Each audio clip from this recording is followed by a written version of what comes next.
കാറ്ററ്റ് എക്സാമിൻ്റെ റിസൾട്ട് ഇതുവരെ വന്നിട്ടില്ല. അതുപോലെ തന്നെ അതിൻ്റെ റെക്ടിഫൈഡ് ആൻസർ കീയും ഇതുവരെ വന്നിട്ടില്ല. വിളിച്ചു നോക്കിയപ്പോഴും അവരും പറയുന്നത് മെയ് ഫസ്റ്റ് വീക്ക് അല്ലെങ്കിൽ സെക്കൻഡ് വീക്കോട് കൂടിയിട്ട് എന്തായാലും റിസൾട്ട് വരും. ജസ്റ്റ് ഒന്ന് എങ്ങനെയാണ് കാറ്ററ്റിൻ്റെ റിസൾട്ട് കാര്യങ്ങൾ നോക്കുക എന്നുള്ളത് ജസ്റ്റ് ഒന്ന് പറഞ്ഞു പോവാം എന്ന് വിചാരിച്ചു.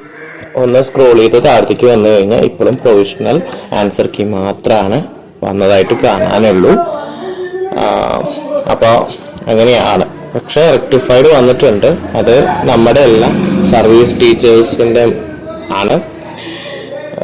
അതല്ലാതെ എല്ലാവരുടെയും കോമൺ ആയിട്ടുള്ള ജനറൽ ആയിട്ടുള്ള ഒരു പ്രൊവിഷണൽ ആൻസർ കീ ഇതുവരെ പബ്ലിഷ് ചെയ്തിട്ടില്ല. അപ്പം ഞാൻ നേരത്തെ പറഞ്ഞ പോലെ ഫസ്റ്റ് വീക്ക് അല്ലെങ്കിൽ സെക്കൻഡ് വീക്ക്, ഫസ്റ്റ് വീക്ക് ഇതിപ്പോൾ കഴിയാറായിരിക്കണം. ഇനി സെക്കൻഡ് വീക്കിലെങ്കിലും വരും എന്ന് നമുക്കും പ്രതീക്ഷിക്കാം. അത്രയേ ഉള്ളൂ. അപ്പം എല്ലാവരും